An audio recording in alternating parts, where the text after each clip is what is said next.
Now, if you watched the first 3 things you should do in Diamond Dynasty, this video right here should not come as a surprise. We're going to go into the first inning program and we're going to go in depth in it, or in programs in general. The reason why I paused a little right there is because for some reason I couldn't pronounce that word. I had to go on Google and look up the pronunciation, and then I had to just practice it until I got it correct so I can start making this video, and I wouldn't have to hear anybody in the comment section go and say, hey, did you say in depth or did you say in depth?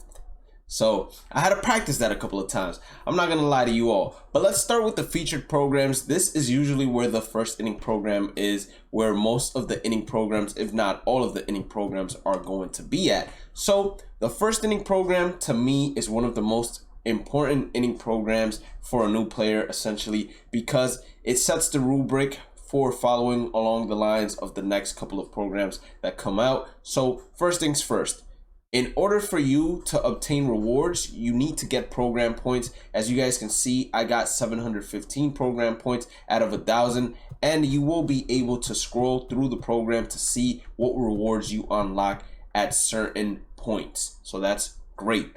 Usually programs, they have 3 bosses. This first inning program, it had 3 bosses. Usually the bosses are always diamonds. We have never had an inning program that contained a boss that was not a diamond. In last year's game, MLB The Show 20, the first 3 bosses were Todd Helton. As you guys can see, pretty juiced up Todd Helton.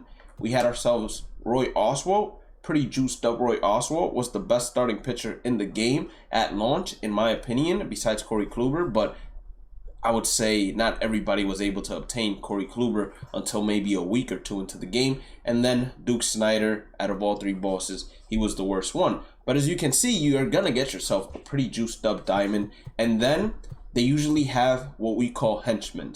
And as you get further along the lines in terms of inning programs, these henchmen, instead of being gold players, they will turn into 3 diamond choices as well. Since the bosses are going to get higher in terms of overalls, they're going to give you base diamonds, 85 to 89 overalls, and as the year progresses, they're going to give you higher overalls as henchmen. But to start off the year last year, we had Brian Roberts, we had Tom Seaver, and we also had Adam Dunn. Adam Dunn was clearly the glitchiest one out of all of them, especially with that much power and his secondary position at first base. Almost everyone had him playing at first. So why are programs important, and what is the first inning program exactly? The first inning program is basically what you're going to be working towards whenever you play Diamond Dynasty, regardless of whether you're playing online or offline. You're going to be earning program points to completing the first inning program, and there are certain missions that you do that will give you a boost. So for example, there's going to be a first inning showdown. The first inning showdown, you will find it in the showdown section of the play section. So first inning showdown, we can go to it. First inning showdown, you're gonna have a bunch of mini bosses, and then you're gonna have a main boss, a bunch of mini bosses again, main boss, a bunch of mini bosses, and then a final boss. The important thing to remember when it comes to Showdown is you can fail any of the mini bosses, but if you fail any of the main bosses, you have to restart from scratch. All Showdowns have an entry fee, so you're gonna have to pay some stubs. But as you guys can see, this one costs 500. This gives you a reward of 100 stubs, 100 stubs, 100 stubs, and 250. So if you're able to knock all 4 of these in succession without failing, you basically made the entry fee back, and then you'll make some on top of that as you continue to play. If you play out the entire showdown, a lot of people, especially experienced and good players, they just go ahead and skip to the final boss and beat the final boss. If not that, then they do probably the first 3 missions, maybe the first 4, and then they go ahead and skip to the final boss. You are allowed to skip at any time or moment that you would like. So once you complete that, once you beat it, you will get a certain amount of points awarded to you towards that first inning program. In this case, we had 70 points. 70 goes a long way because all you need most of the times is 300 points to unlock the program bosses. You're only going to be able to pick 1 out of the 3, so you have to choose wisely as well. Same thing with the henchmen. I don't know if I mentioned that, but you do have to choose wisely. You are also going to have certain missions that are for online game modes. So First inning program of MLB The Show 20, we had to win 10 games in ranked seasons, 10 games in ranked seasons, battle royale, or events. We had to tally hits with either prospects cards, which is a certain set, or live series players, which are a certain set as well. And then we had to go ahead and tally some home runs with a player program that came out in the first inning, which was Curtis Granderson. And we had to tally strikeouts with an all-star legend that came out in the first inning program as well, which was Kerry Wood. I'll tackle that too. Don't you worry, you're not going to be left out. But as you can see, completing these missions, they go ahead and give you points towards your total, which allows you to complete it faster. In case you're wondering, if you win 10 ranked season games, it will count for both of these. So you don't have to play 10 ranked seasons games and then another 10 or win 20 in total. You only have to win 10. But if you do this with just Battle Royale or just events, then clearly it's not going to go ahead and count for ranked season games. Now, when we go to Conquest, Conquest to me, that's where I'm a star at. That's where I make the best guides in the world, in my opinion. So you're going to want to come back to this channel and check it out. You're going to go to the Conquest section.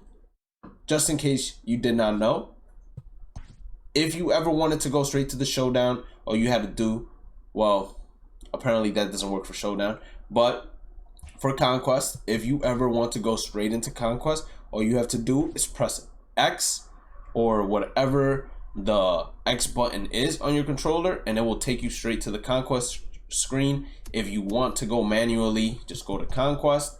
Because they put out a bunch of Conquest maps, it's going to be all the way in the beginning.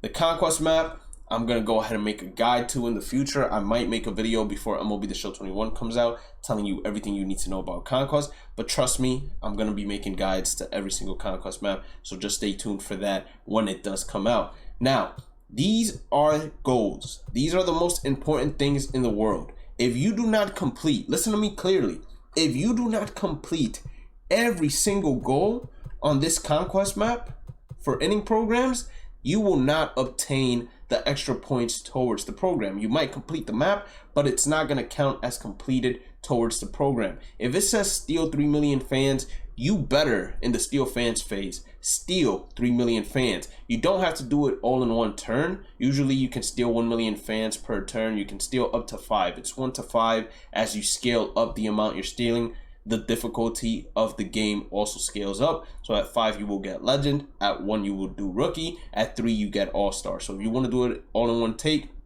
you'll face the computer on all-star in Conquest and you'll steal 3 million fans, and then you're done with. But make sure you always do every single goal possible. Usually the steal fans face is the only goal you have to really pay attention to. The other ones are if you have to capture a certain stronghold within a certain limit of turns. Those are usually the only two that you want to have an eye out for. But after you complete the steal fans phase, you can go ahead and skip that phase every single time it appears in Conquest, because in my personal opinion, it's just a waste of time. So there we have knocked out the Showdown, Missions, Conquest. Now this is why a lot of people have been telling me, hey, for the first inning collection that's going to come out, the starter diamonds, should I just go ahead and sell them instantly if I don't plan to use them? And my answer is, and will always be, if you don't plan on ever using that card, yes, 100%, go ahead and sell them.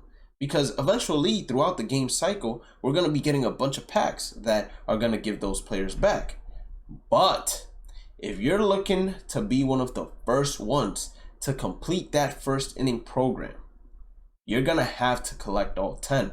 And collecting all 10 is going to give you a certain amount of points towards that first inning program. For example, if I would have collected all 7 at launch, I would have gotten 75 program points towards that first inning program. 75 program points would have gotten me with the Showdown, which is another 70. That's 145.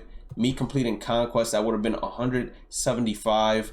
I would have been more than halfway to 300. And the reason why you want to be one of the first ones to get the program bosses, or you want to get it within, let's say, 3 days of it coming out, is because that's usually when the prices are the highest. And later on, as more people get the program bosses, the prices drop significantly. So if you want to make the greatest profit, you go ahead and buy it in the beginning.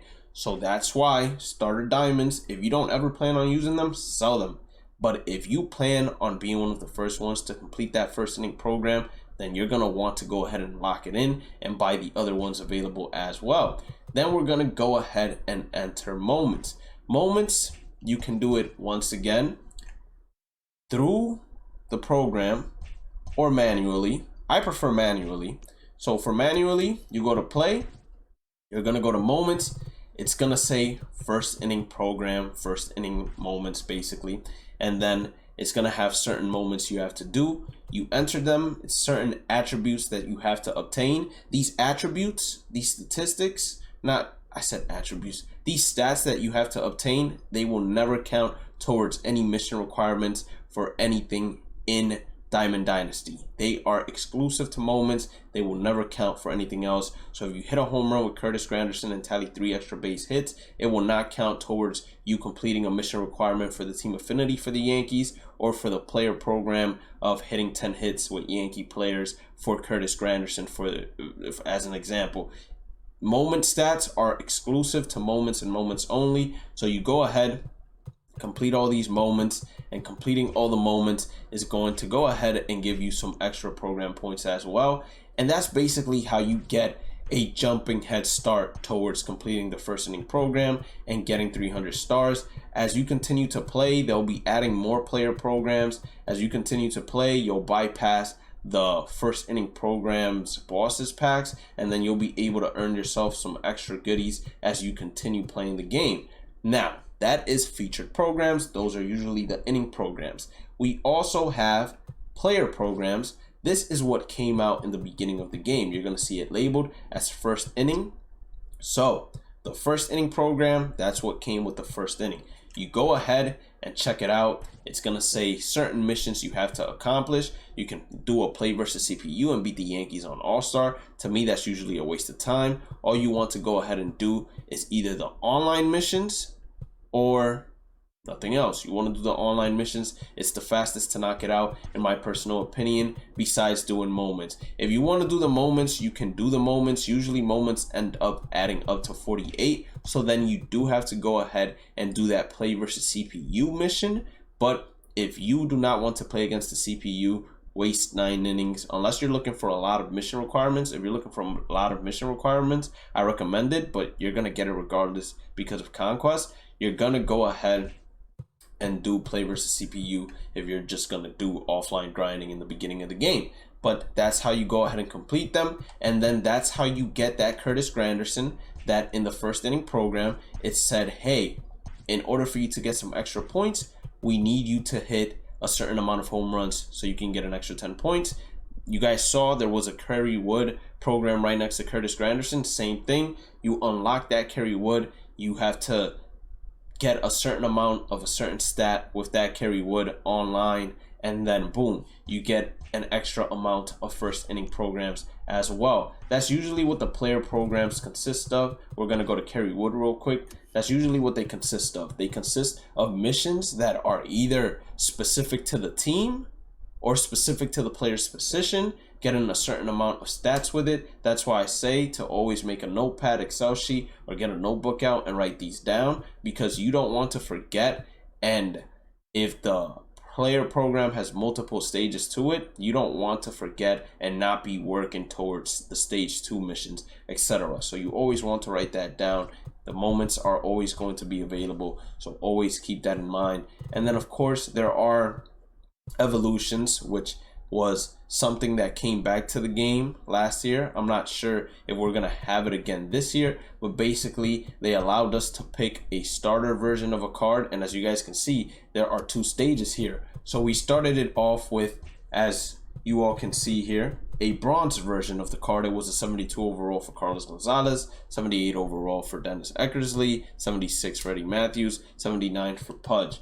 And you started off as a bronze. You complete a certain amount of missions or moments. Once you complete that certain amount of missions or moments, you go ahead and get yourself basically halfway to unlocking the Pudge.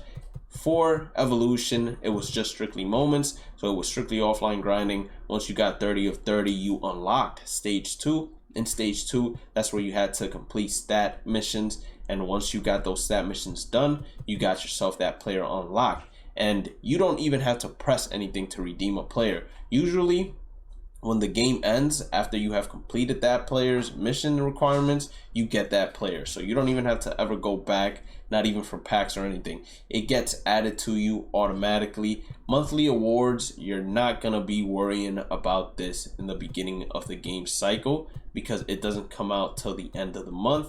Once the end of the month hits, that's when you're going to start worrying about this, and that's when we will go in depth about it as well. But usually it's the same thing. Programs are going to be the same thing. It's statistics you have to go ahead and get either online or against the CPU, and they are going to have some moments as well for you to unlock certain players. So that's what you're going to keep in mind. Prestige programs, we haven't really heard too much about them for next year's game. MLB The Show 21, but I'm positive they're still going to be there. Same thing as the previous programs. It's certain missions you have to obtain, but this is specific to whatever player you're using. So for example, if you wanted to prestige that Roy Oswalt that we saw in the beginning of the game, in order to prestige him, you needed to get certain statistics with that card, as it says, with Prime Oswalt, online only. So you had to accomplish certain things with that online card only, and then you would be able to unlock a higher overall version of the card, which was prestige. It basically means